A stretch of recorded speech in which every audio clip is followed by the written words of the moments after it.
The Lost Light of Sisu is an atmospheric platformer that relies heavily on physics-based challenges, priding itself on being a forgiving yet demanding experience. Having successfully navigated its some 40 levels and 3 bosses, it's safe to say that part of that goal was achieved. While no one obstacle is too daunting, clever level design makes failed attempts feel rather inconsequential by essentially pushing you back to the beginning of the challenge or obstacle.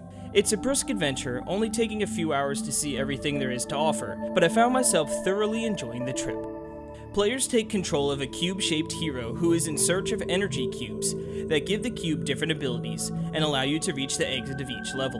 Although the box-shaped protagonist has become a bit played out, this quirky cube shows enough personality with its outrageous noises and strange eye to overcome that. The world consists of 3 different planets, 2 of which are filled with 20 levels, each with a boss battle, and the final which houses just the final boss. The player is awarded the freedom of selecting any level on the planet, regardless of order, giving the option to skip anything causing too much resistance. Doubling down on that freedom, you'll only need to complete 10 out of the 20 levels to have access to the boss fight. While the difficulty level never pushed me to skip any given level, having the option felt nice and will certainly come in handy for some. The name of the game is entering each level and collecting all of the energy cubes within, allowing you to reach the beam of light exit. You'll find a varying number of cubes in each level, with some having only 1 or 2 and others spiking up much higher. Energy cubes give the player different abilities, 4 in total, which are vital for completing each area. Faster movement, higher jumps, multiple jumps, and even a ground pound ability can all be used in conjunction to overcome fun platforming obstacles.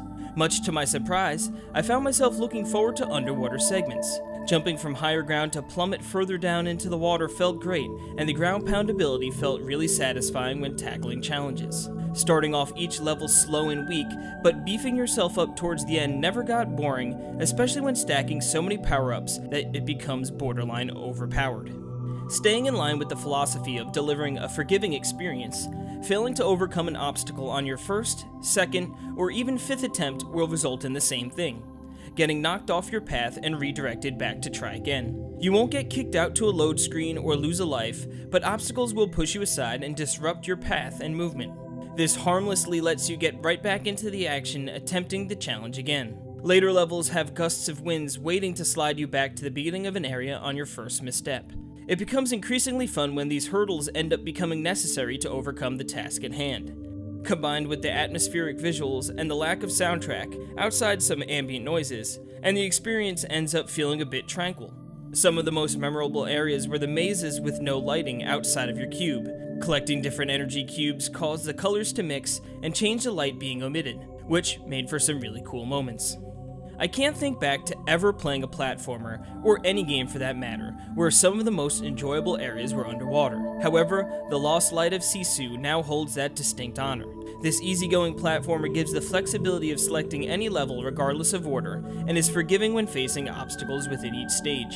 The difficulty doesn't cap out too high, so players looking for a real challenge might be disappointed, but the fun mechanics and combining powers were enough to capture my attention.